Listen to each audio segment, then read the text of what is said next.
วัสดีทุกคนเนาะตอนนี้ใหม่ก็อยู่ที่เซินเตยฮานอยประเทศเวียดนามเดี๋ยววันนี้ใหม่จะพาทุกคนไปเลาะเมืองเซินเตยนะว่าจะเป็นอะไรเดี๋ยวพวกเราไปเบิ่งน้ำกันเลย let's go ซื้อบุ้ยเด้อเศร้าเมืองหลวงมื้อนี้บุ้ยจะพาไม่ไปทัวร์เซินเตยเพราะว่าบุ้ยได้เกี่ยวภาษา1 ปีแล้วจะไปได้ไปเบิ่งกันเลย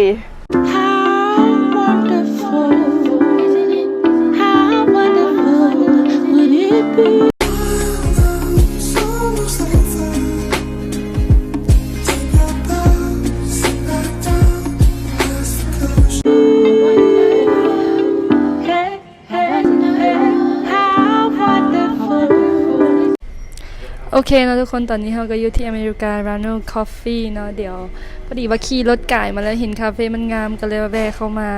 เดี๋ยวเราจะไปสัมภาษณ์น้องบุ้ยกันนะว่ายูนี่ชีวิตเป็นแนวใดเนาะแล้วก็การเรียนระยะเวลาที่แบบ 7-8 เดือนผ่านมานะน้องใช้ชีวิตแนวใดแล้วเป็นจังใดเดี๋ยวเราไปลมน้องๆกันเลย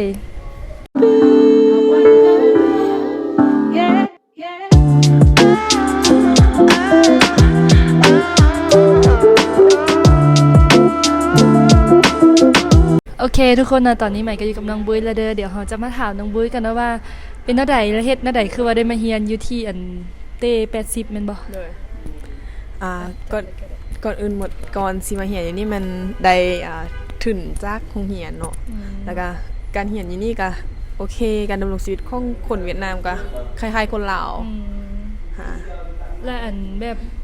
ตอนที่จะมาเรียนเวียดเนาะเขาตัดสินใจมาเองบ่หรือว่าคนอื่นมาตามกระแสสั้นๆหรือว่าบ่เป็นมาตามกระแสแต่ว่าความหมายก็คือแบบยักในภาษาที่2ก็เลยตัดสินใจมาเรียนอยู่เวียดนามแล้วก็มีคนหยิบยืนโอกาสให้ก็เลยมาโอเค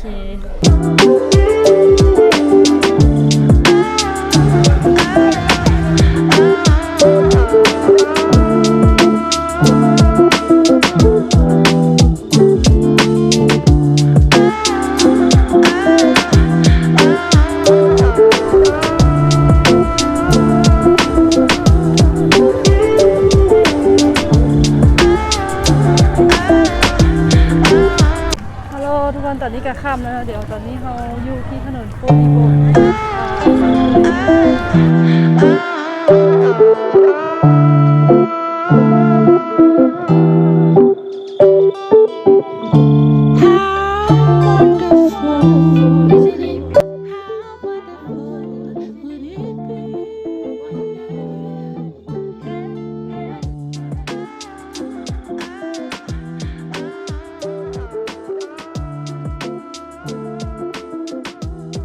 โอเคนะทุกคนตอนนี้เราก็อยู่ที่ถนนโฟดีโบเนาะเมื่อนี้เป็นวันเสาร์คนกับค่อนข้างที่จะหลายผ่านงานบุญทันหลวงเลยแล้วก็ยูนี่ฮะน่ะวันเสาร์เขาจะปิดถนนเนาะก็คือบ่ให้รถผ่านแล้วก็เฮ็ดเป็นคล้ายๆตลาดแรงบ้านเขาเลยเดี๋ยวเขาจะให้เบิ่งภาพบรรยากาศพร้อมๆว่าเป็นเท่าใด Hi guys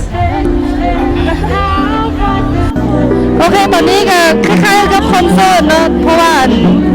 เขาเจ้าฉลองอยู่แถวนี้เลยแล้วจะเป็นถนนนี้เขา200 ปีแล้วทุกคนโคตรหลายเลย